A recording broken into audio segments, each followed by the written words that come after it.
Inside a tavern, the talk of the town is all about monsters in human form. One of the men says they call themselves demon soldiers. He then recalls an incident that happened in the city 3 days ago, where 7 mages were brutally taken out by the demon soldiers. His friend gets spooked and asks if these soldiers are really that strong. The older man replies that strong doesn't even begin to cover it, because they have human-level intelligence and magical power even greater than dragons. The young man then questions why such powerful monsters are hunting mages, and according to the rumors, they're looking for something very specific. Suddenly, the scene shifts, and a mage shoves a man while yelling at him. Our hero, Sotel, falls to the ground, completely surprised by the woman's reaction. The mage, Amira, complains that he got a little too handsy for a simple healing spell. Sotel then apologizes for the misunderstanding, but he quickly explains that her wound was complicated because it had 2 different poisons. The healer asks if she didn't go a little too far, and she turns to a blonde guy. Shiero and Radian join the conversation, and Radian tells her to just drop it. He says it's a waste of time, and that even looking at Sodal will ruin his drink. Our protagonist is bummed out, but agrees in the end. Radian then says Sotel's job is done, and tells him to get lost. And he throws a few coins on the ground as a humiliating payment for the healer. Radian tells him to come back tomorrow, and the party starts to leave, but Sotel calls out to him. Our hero then asks, outraged, if that's all he's getting paid, because on the ground were just a few measly bronze coins. Without even looking back, Radian replies that's what his work is worth. He humiliates him further, saying Sotel is just a burden who hides in the shadows. And right after that, the party enters the building, leaving him all alone. Meanwhile, inside, people recognize the famous rank of party. Everyone admires the trio and comments that they'll be rank S in no time. Outside, our protagonist stares at the closed door and lets out a sigh.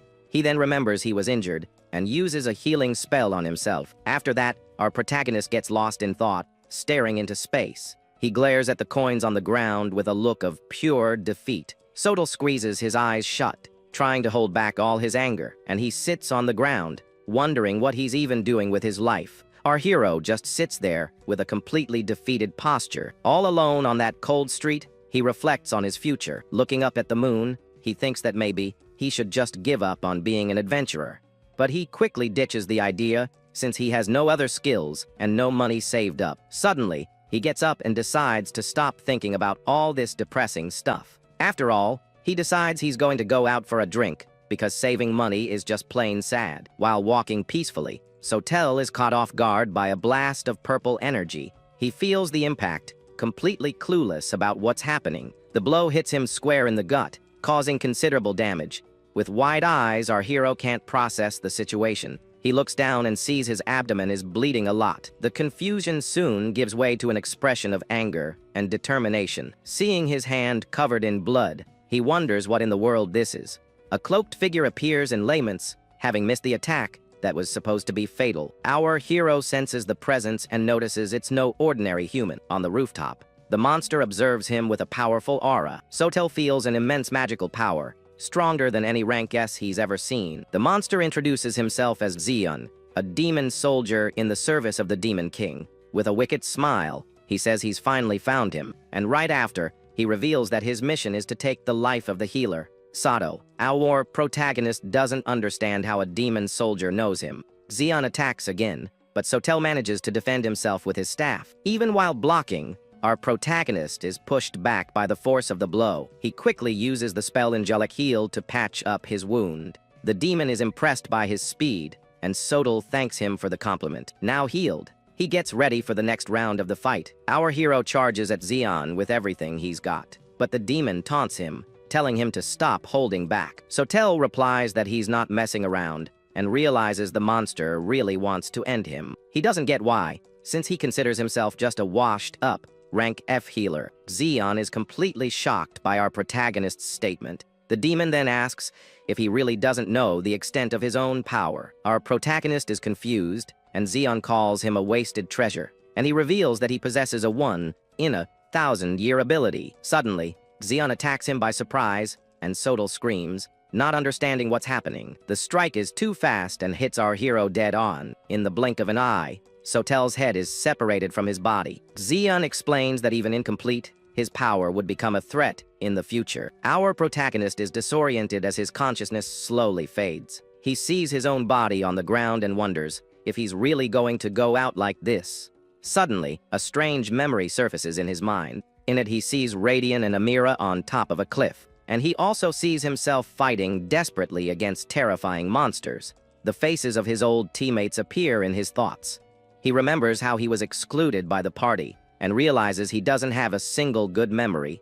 The last thing he sees is the silhouette of Radian confirming his failure. His last memory is the contemptuous look from his former comrades, all while the demon Zaun watches him with a satisfied smirk on his face. The red glint in the monster's eye reveals its malicious and cruel nature. And Sotel's last thought is that he had a really crappy life. But suddenly, the darkness vanishes and gives way to a beautiful, sunny landscape. Unexpectedly, a blue eye slowly opens, taking in the sunlight. Then, it widens in pure shock and surprise at the situation. Our hero jumps to his feet, totally confused by what he's seeing. He wonders where he is. A sweat drips down his face. Looking at himself, he notices his body is different, much younger. Our hero is all alone in the middle of a forest under a massive tree. He then stares at his hands and notes that they don't have any scars anymore. Confused, he touches his chest because he's sure he should be dead. He gets up and walks to a lake, wondering if he somehow came back to life, but he quickly dismisses that idea, since that would be impossible. And upon seeing his reflection in the water, he sees the face of an unknown young man. Suddenly, 3 men appear, and one of them says he isn't dead after all. Our hero turns his head, confused by the stranger's comment. The man says he looked dead yesterday, and that it would have been better if he'd stayed that way. Sotel stares at the group, trying to figure out if they're enemies. The heavyset man calls him Tyria and tells him to get up and get ready. Our boy is confused by the situation and assumes they must be allies, but the guy grabs him angrily, and our hero asks who they are. The man then questions if he got beat up so bad that he lost his memory, and he even threatens him with another beatdown to see if that'll wake him up. Our protagonist notices that Tyria's body is covered in wounds, just like his was. And as he realizes his soul has moved into the young man's body, a punch comes flying, but our hero stops the punch with one hand and calls the attacker kid. The man and his friends are totally shocked by the change in attitude because he realizes this isn't the Tyria he was used to pushing around. Suddenly, a green healing aura starts emanating from our hero's hand, and he uses the spell Fairy Heal to mend all his injuries. One of the cronies is surprised and asks when he learned to use healing magic. Our protagonist then replies that he's not the Tyria they knew anymore. The big guy gets ticked off by the response and takes his anger out on a nearby bird, and he yells at our hero not to get cocky just because he got a little stronger. He then threatens to kill him and tells his friends to attack with everything they've got. Our protagonist feels genuinely annoyed for the first time in a long while. He thanks Tyria for the body and prepares to teach these guys a lesson, and then he lunges forward with absurd speed toward the 2 goons. With impressive speed, he grabs the head of the first goon, and with a single, powerful blow, our hero knocks him out instantly. He then turns to the next one and warns him that he's up. The second goon gets furious and yells at him not to underestimate them, but our protagonist dodges the punch with ridiculous ease, and he lands a powerful counter attack right in the brute's stomach. The man is left gasping for air, and our hero comments that the hit wasn't half bad. The leader of the group is shocked, wondering what the heck is going on. Our MC picks up the staff from the ground with the 2 goons already defeated, and with an intimidating glare, he asks if the big guy wants a beating too. The man is completely frozen with fear at the question. He freaks out and starts yelling that just yesterday, Tyria was a useless dead weight. The boss calls him worthless and is outraged by the sudden change. Our hero replies that he's heard the word useless plenty of times in his life. The heavyset guy then grabs a club and charges at him full force. But our protagonist says that as an adventurer, he's already been through hell, and using all his experience, he braces for the enemy's attack. Our boy blocks the club and lands a solid punch right in the big guy's face. He then says that using power without thinking is like a child's tantrum, and with a final apology, he ends the fight by throwing him backward. With the last blow, he says the guy can't even beat a rank F like him, and just like that, all 3 bullies are down for the count, totally defeated. Our hero then hopes this has cleared up some of Tyria's resentment, but he wonders how such an agile and strong young man was treated so poorly. And if the body belongs to Tyria, how was he able to use his own healing magic? Our protagonist still can't believe he's been given a second life and feels lost. Suddenly, something on the ground catches his attention while he's thinking. Near his foot, he finds a slightly crumpled piece of paper. Upon picking it up, he discovers it's a status examination form. The paper reveals that Tyria was an adventurer and a rank F swordsman. Our hero then decides he'll also take the exam to understand the situation. Besides, he remembers what the demon soldier Xian said about his rare ability. The Adventurers Guild uses a special magical tool for this exam, because ranks are a system that shows an adventurer's aptitude and power. Our hero remembers he hadn't done one of these in years because his skills weren't improving, and Radian would always yell at him for wasting time on useless things like that. He then arrives at the Adventurers Guild to finally take his exam, and right after, he sits down to check the results he just received. Our protagonist starts reading the paper to first see his basic status page, and the sheet shows the name Tyria, but the class and spells belong to Sotel, the healer. The paper also shows that his spell, Prayer to the Gods, is still unusable, but he wonders if this could be the ability the demon soldier mentioned. Then he turns the page and is shocked to see two skills he didn't recognize. Our protagonist is surprised by the skills Club and Full Auto. He remembers that Club is a common skill for physical attack classes, and even though he's a healer, he manifested it from swinging his staff so much. This means the real focus here is the ability called Full Auto, because it automatically activates its effects on the user and any allies he recognizes. Our hero then wonders if this is the so-called 1-in-1,000-year skill. He decides he needs to test it in the field, but suddenly, he hears familiar voices. Radian and his party enter the guild, and the blonde says Sotel isn't there. Amira complains that he's a terrible old man for running off without saying anything. Our boy gets tense, having completely forgotten about his former companions. Meanwhile, the trio looks for a new quest, since they're without a healer. Shiero says it's not their problem, and Radian tells them to just pick a mission already. Suddenly, Radian turns around, annoyed, and asks what the kid wants. He tells our hero to scram, because they're not some circus attraction. Amira then tells Radian to just forget the old man and move on. She adds that he was useless anyway, and left them with this whole mess. Our protagonist just watches the group. Our hero is shocked, because he realizes that no one recognized him. He then turns his attention back to the paper in his hands, still processing everything. The sheet shows the name Tyria, but his healer class and rank F. He thinks about the three guys who are tormenting him when he woke up, and also about the other acquaintances who were at the Adventurers Guild. And finally, he remembers his former teammates. None of them realized he was Sotel, the party's former healer. This makes him think that maybe he can start his life over from scratch. For a long time, he was an adventurer who had given up on everything. He needed money, and for that, he humbled himself before people like them. Our protagonist remembers his crappy life with a bitter smile, but now, with a determined look, he decides to put an end to that past. He crumples the paper in his hand with force and conviction, and he stands up, ready to finally leave his old life behind. To test his new skills, he accepts a very simple mission. The task is rank E, and consists of eliminating 30 wolves from the forest.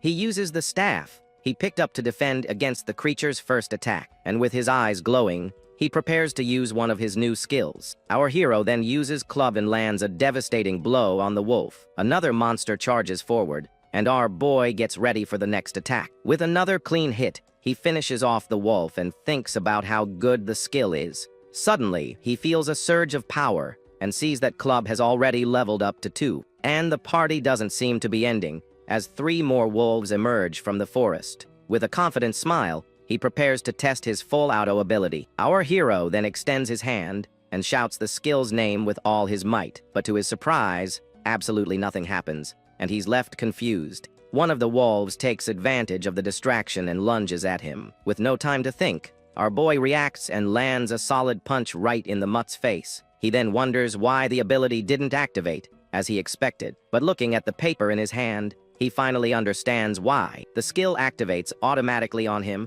and any allies he recognizes by name. And to test his theory, he lets another wild wolf charge at him. The monster bites his arm hard, but our protagonist doesn't even flinch. And out of nowhere, The wolf's teeth shatter as if they'd bitten a rock. The creature is left with a broken jaw, crying out in pain from the result. He then realizes the skill is incredible, and with it, the damage he takes is almost zero. Our hero understands why the skill is a treasure, as it levels up faster. Now, everything makes sense, and he finally understands the demon soldier's motive. Because if he develops this ability, he could become infinitely stronger. The skill wasn't non-existent, he just didn't know he had it. And now he can start over. The ability had been active the whole time, but he simply didn't know it. And since he only ever faced strong opponents, he never felt its benefits. Now his body feels as light as a feather as the last wolf stares him down. He can see the creature's every move, as if it were in slow motion. Our hero understands that he'd been receiving the skill's benefits for a long time without noticing. And after the battle,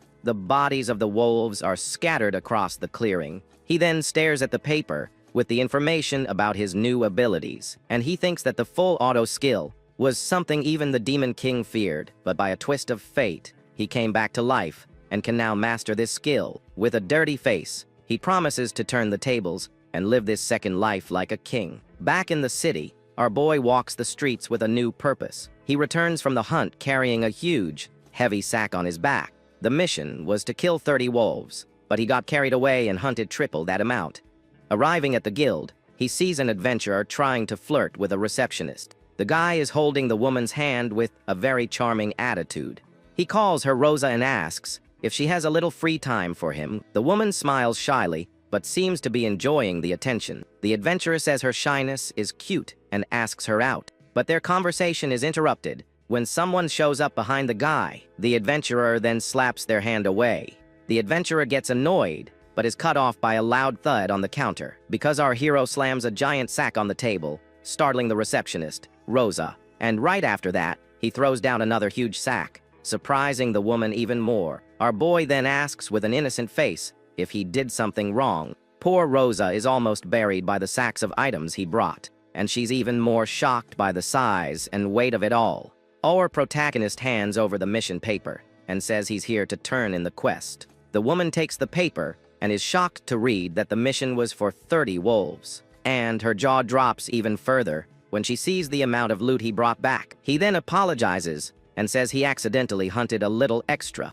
The adventurer who was watching him is speechless at the scene he just witnessed. Because this rookie named Tyria seemed to have an incredible skill, our hero asks if it's a problem, but Rosa excitedly cuts him off. She congratulates him on completing the mission and is happy with the result, and says that for a healer to bring in so much loot alone is impressive. Our boy feels a bit flustered by the compliment and just says thanks. Rosa says that at this rate, he'll be promoted to rank E or even D in no time. In his past life, he only ever received fake smiles, but now he feels refreshed. And with a smile on his face, he thinks about how being young is a really good thing. But the adventurer rudely tells him to get out of the way. The adventurer then glares at him and asks if he's a rookie around here. Our boy vaguely replies that it's something like that. The guy laughs cockily and says he can see right through him, because he accuses him of just trying to impress the receptionist. Our hero calmly asks what would be wrong with that.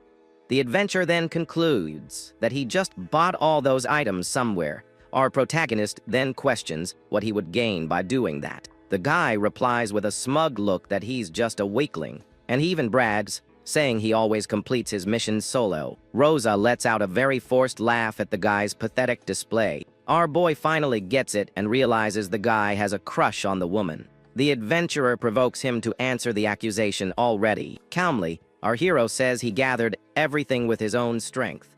The guy doubts it, since the wolves he hunted have resistance to magic. Our protagonist then says that unfortunately, he can't use attack magic, so he simply used his staff to take down all the wolves. The adventurer starts laughing, thinking it's all just a joke. He then says our hero is stronger than he looks, and grabs the sack. Our protagonist realizes there's no point in saying anything more to him. The guy gets annoyed by our hero's look. Our hero then tells him to take it however he wants because they won't be seeing each other again. Angered by our boy's attitude, the adventurer clenches his fist tightly, and he yells for him not to get a big head as he lunges forward with a punch. But suddenly, our protagonist's eye flashes with an intense blue light. The guy lands a solid punch on his face, but the blow has no effect at all, and the result is not good. as the adventurer screams in pain from the impact. He then looks at his hand, not understanding what just happened there. It's completely bruised and bleeding because of the punch. The guy asks what was done to him, and our hero replies,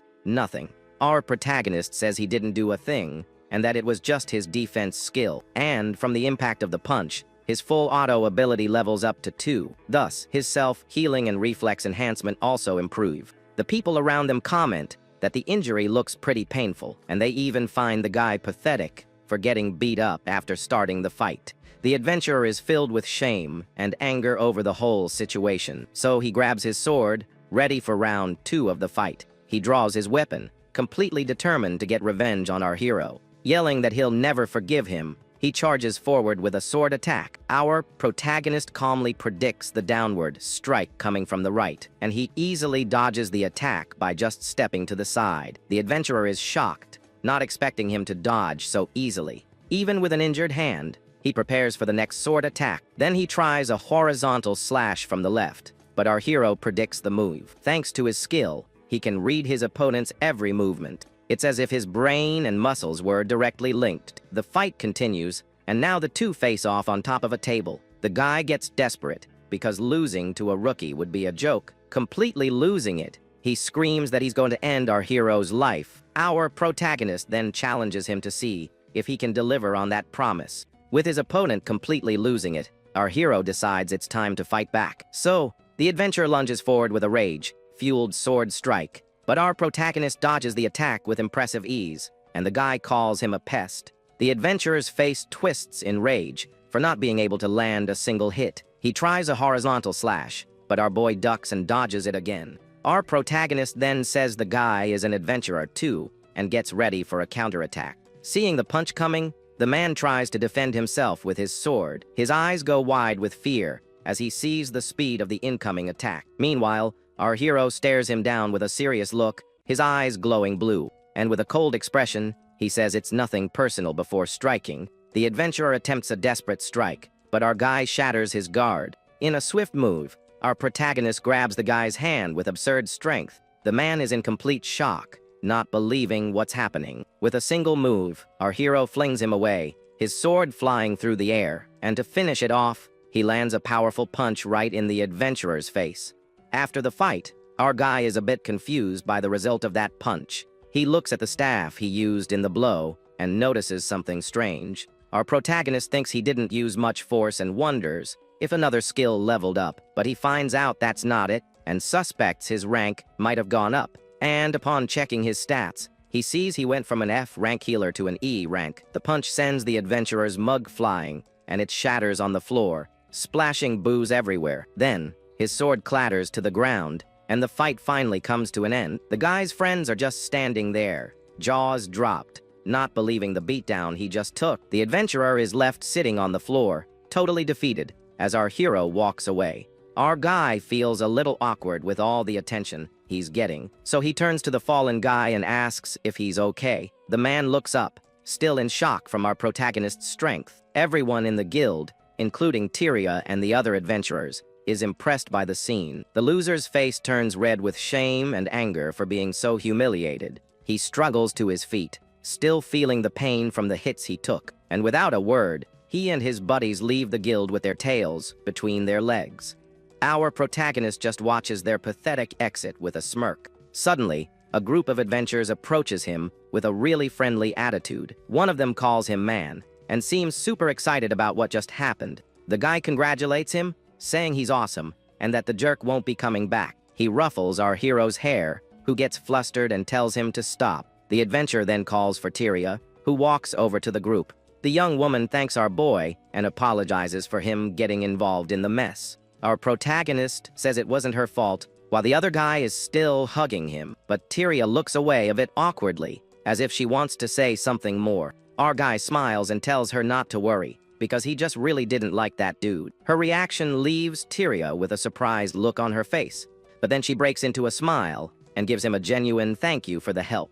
After the commotion, our hero says goodbye to the folks at the guild and goes on his way. He then walks alone through the city streets at dusk. He lets out a sigh of relief as he watches the sunset over the bustling city. Our protagonist strolls through the streets, thinking about everything that happened. He reflects that he was attacked, came back to life, and even did a solo mission, all in a single day, and with a slight smile on his face. He thinks about how insane all of it was, but despite all the craziness, he admits he had a lot of fun. He remembers that for decades his skills never improved, and he was a total failure. However, now he reaches his hand out to the sun, feeling this new opportunity. Living a new life in this body might not be such a bad idea after all. And with that in mind, he decides he can head to the city of Baldaria. He remembers the last time he was there was about 3 months ago. And it's not a fond memory, since he was thrown into a monster nest. His old companions pushed him in there just for kicks. Back then,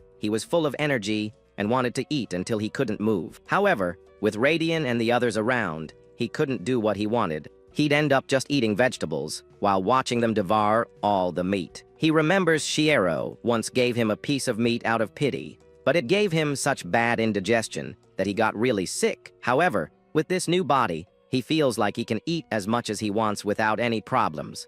Our guy then stops for a moment to reflect on his new life. He has a lot of questions about the why and how of it all, but he decides that what's done is done, and it's better to just get used to it. With a clearer mind, he enters a house to start getting ready. Decided, he says there's no time like the present and goes to pack his things. Our protagonist then grabs his bag to start organizing his items. He sits on the floor and begins to sort everything he'll need for the trip. With a smile on his face, he feels like a kid before a field trip, and soon after, he says the preparations are almost all set. However, he didn't count on a small snag in his plans. As he stretches, he realizes the kid's body was really well built. Because of that, he decides he needs to buy new clothes before he leaves. Next, our hero starts boiling something in a pot over the fire. Carefully, he removes the hot pot to finish his preparation. Inside is a potion made with 7 types of herbs and his own magical power. He thinks the name, Toxic,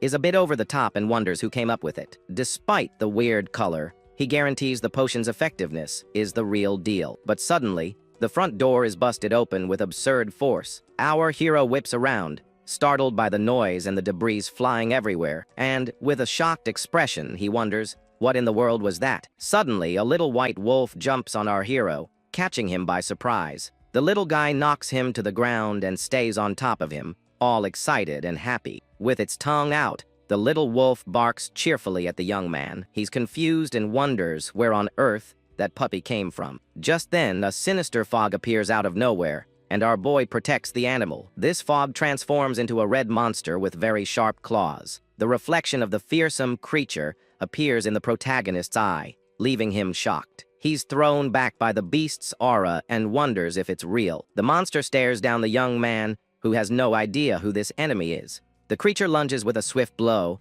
but our hero manages to dodge just in time. He then complains that problems just keep showing up one after another. The little wolf looks at him with an expression that almost seems worried. Our protagonist gets annoyed and says his day is full of disasters. At that, the little puppy makes a cute sound, as if asking a question. He faces the monster and tells the animal not to worry, because he'll protect it. At that moment, he notices the little wolf has a few scratches on its back, so the healer uses his angel healing magic to treat the wounds. Now fully healed, the little wolf looks much healthier and happier. Our hero gives a slight smile, relieved that he was able to help the little guy. Then he picks it up and decides to end this fight as quickly as possible. The fearsome creature prepares to attack, its red eyes glowing. With that, our hero grips his staff with all his strength, ready for battle. He then strikes the monster's arm with a powerful and precise blow. Even so, the enemy's strength pushes him back along with the little wolf.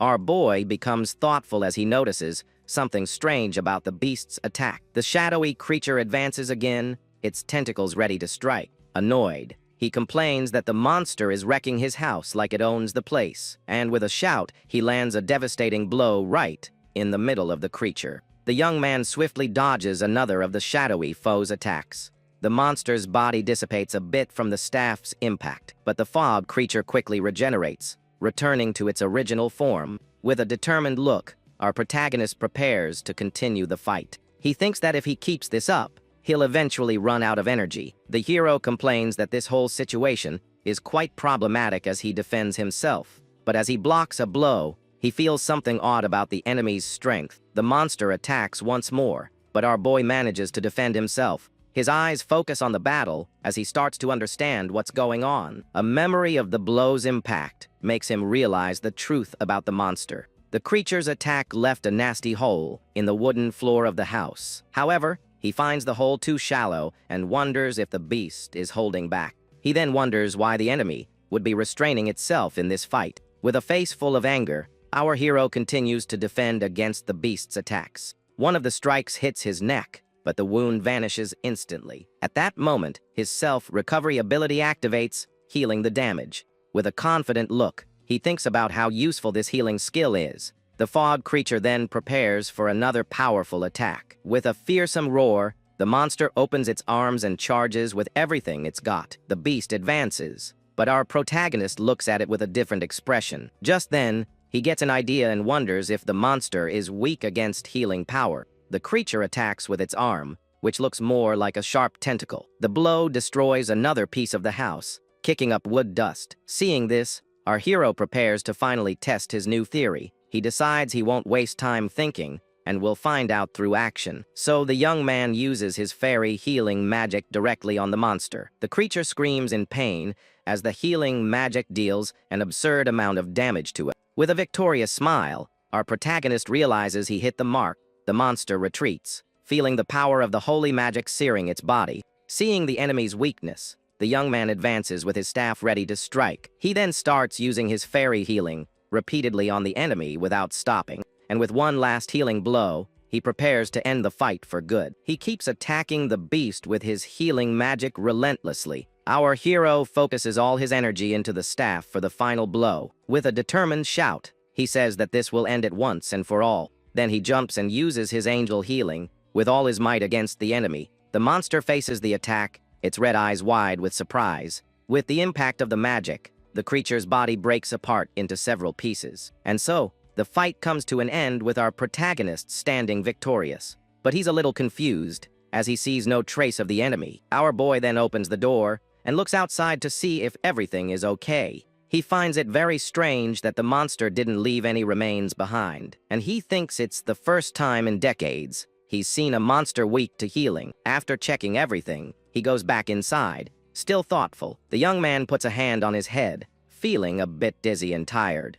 Then he wonders if he might have used too much mana in the fight. But suddenly, he feels a strange sensation coming from the boy's body. His full auto skill levels up, and he finds its growth rate to be way too fast. With that, he wonders if the boy, Tyria, had something special about him. At that moment, he turns and sees the little wolf staring at him intently. The little guy seems to be in a guarded stance, suspicious of what happened. So our hero approaches and tells the animal not to be so defensive. With a calm gesture, he holds out his hand and says that everything is fine now. Unexpectedly, the little wolf lunges forward and swats our hero's hand away. The young man is left completely confused as the animal stares at him seriously. To his surprise, the white wolf speaks and asks if he isn't Tyria. The animal then asks where Tyria is and why he has that appearance. Completely in shock, our protagonist can't believe the puppy just talked. A status screen appears, revealing that his skills have leveled up. Filled with anger,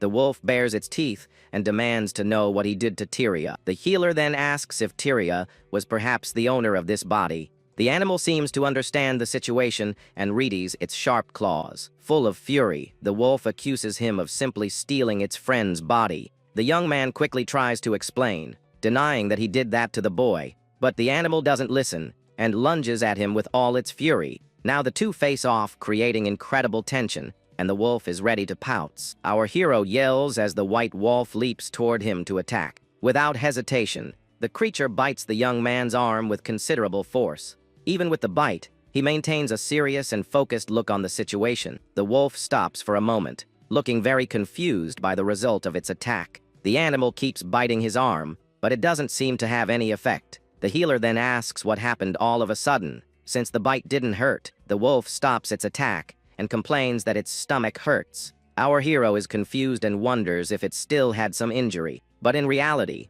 the little guy was just hungry and asking for food. The healer then gives an awkward smile upon understanding the situation. With that, he serves the potion he prepared and the wolf devours it instantly. The young man watches the animal eat with a very suspicious look. The little wolf is amazed by the taste and says, "It's overflowing with power." Our boy finds that very suspicious, as the animal started speaking more clearly, so he asks if dogs can have that kind of soup. The animal replies that it's not a dog, so there's no problem. The young man keeps staring at the beast with a look of disbelief. He then comments on the wolf's dog-like appearance, which it ignores. Then our hero says, the animal bit him quite a bit earlier. The wolf apologizes and says it didn't realize he was complete. The young man doesn't understand what that means, but the animal says he'll find out soon. With a thoughtful look, he decides to ask the little wolf another question. He then asks why the animal was with Tyria's body. The wolf explains that Tyria was a child chosen for some reason. The creature says it had the mission to care for and protect the boy. Our hero then says it should be panicking because Tyria is already gone. The wolf nods in agreement and says that what he said is true. It then smiles and says that must have been the boy's destiny. Our hero says that Tyria was 18 years old and that what happened is a shame. Therefore, the creature says its mission now is to guide our protagonist. The young man gets a bit tired of hearing that same story again. He then changes the subject and asks what that monster from before was. After all, he had never seen a fog creature that was weak to healing magic. The wolf then replies that, to be honest, it doesn't know much either. It only remembers being suddenly attacked when it went out to look for Tyria. The healer gets stressed out because demons and strange monsters have appeared. The creature then looks at him and asks if he happens to know about the demons. At this, the wolf gets serious and wonders if they've finally started to make their move. The animal stays silent for a while,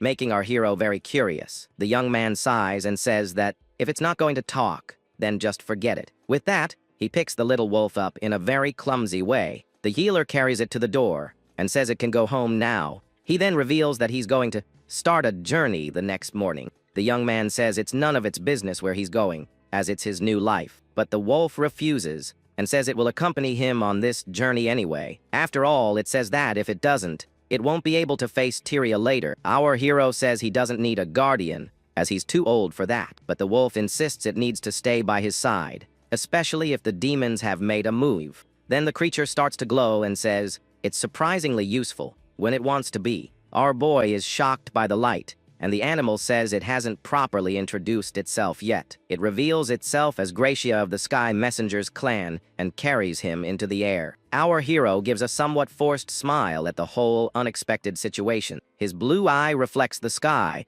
as he flies on the back of the giant creature. With that, the two fly through the skies at high speed, soaring over the entire city. Then he gets a view of a couple holding hands, walking down the street, and also of a guy dancing, and another one crouching to pick something up from the ground. Gracia then tells Sotel to use him if he has a goal for this journey, and with that, the two continue their flight through the city's skies toward the horizon. The healer becomes thoughtful at the word "kus," as he doesn't really like it. After all, that word reminds him of how he was used and betrayed in the past. He remembers his old companions and how he was cast aside by them, but he sees it as a contract where he receives benefits in exchange for being watched. The young man thinks that maybe it'll be good to spice up his new life a little. With a smile, he agrees and says he will use him without any reservations. Gracia then asks for their first destination, and our hero replies that it will be Bardalia.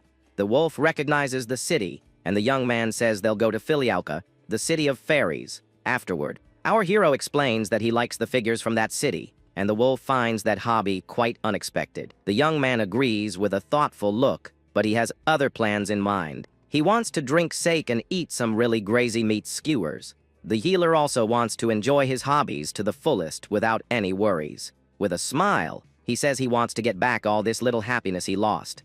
Then the two arrive in the city of Bardalia, which is very busy at dusk. Through the streets, many people are walking and enjoying the city's peaceful night. Our hero observes the hustle and bustle and the food stalls with a curious gaze. Gracia comments that the place is very lively and seems excited by the view. The young man agrees and says the energy here is different from where he used to live, and that's why he wanted to stop by Tyria's house to get some new clothes. But the creature says their time is limited and they can't waste it. The wolf suggests he use fur like it does, and the young man replies that he's unfortunately human. The creature then looks at him with a smile and asks why he's so grumpy. Just then, they arrive at a shop, and Gracia asks if this is where he wanted to go. The young man then opens the door and enters the establishment to do his shopping, but to his surprise, the place is dark, and he sees only one woman inside. The lady apologizes and informs him that the shop is temporarily closed for the day. Our hero is a bit surprised and disappointed by the unexpected news. With a sigh,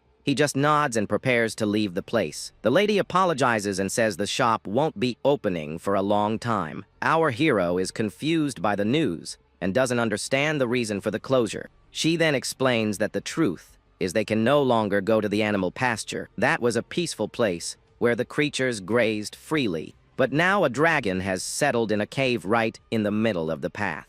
The young man is completely shocked and asks if she really said a dragon. The woman just confirms with a nod, her expression very sad and disheartened. With that, the two say their goodbyes and leave the shop without getting what they wanted. Gracia comments that not only was it a dragon, but it was also a rare variant.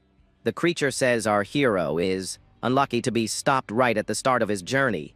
The young man then clenches his fist tightly, showing his determination. With a confident look, he says that's why he's thinking of taking down the dragon. The wolf is shocked by the idea and asks if he's gone crazy. After all, even a normal dragon requires an A-rank party or higher to fight. But the healer shouts that it's human nature to want to take on impossible challenges. The creature looks at the young man with an expression of disbelief at his craziness. Gracia then asks if he has any chance of winning that fight. The young man says the dragon's specialty is poison and that it's compatible with his healing, but he admits that its method of attack is still a big problem in the fight.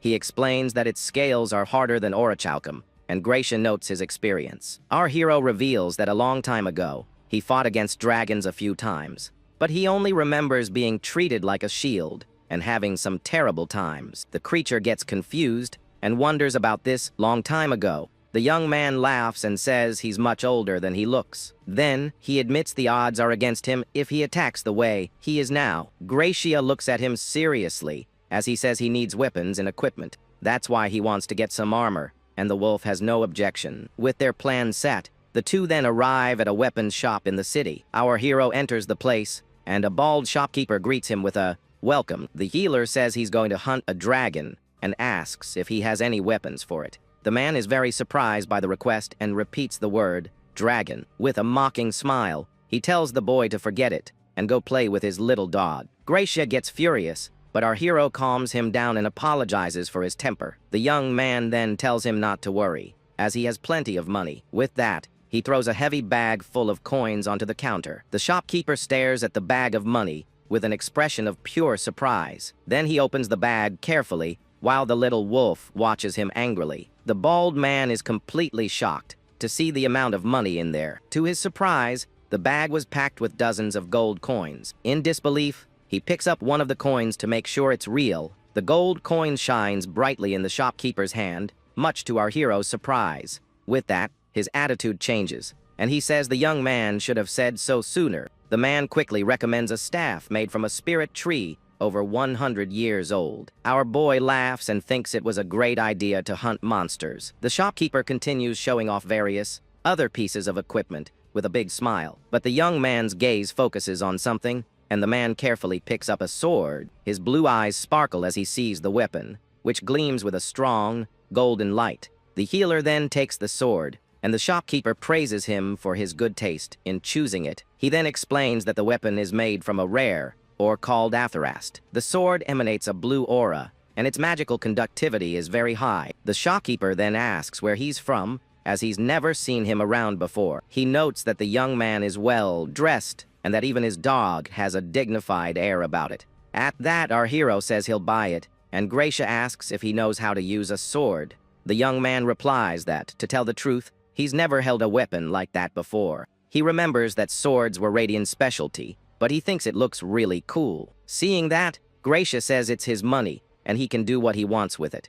The healer then leaves the shop, all excited with his new sword on his back. After that, the two head to the forest, where the dragon is hiding. Upon arriving, they find a cave with pools of poison everywhere. The poison is stronger than the rumors said, and a green aura protects his feet. A green healing aura surrounds the white creature, preparing it for battle. With the skill active, The healing effect is constant, and he asks if the wolf is nervous. But the young man replies that he's not nervous at all. In fact, he's very excited. Gracia then says that's great, because it has high expectations for the battle. With everything ready, the hero turns and, along with his partner, enters the dark cave. The creature stares into the darkness, thinking about the power they had sought for so long. After all, that is the true nature of the legendary skill that appears once every 1,000 years, and with the dragon hunt, he'll finally be able to verify its true essence.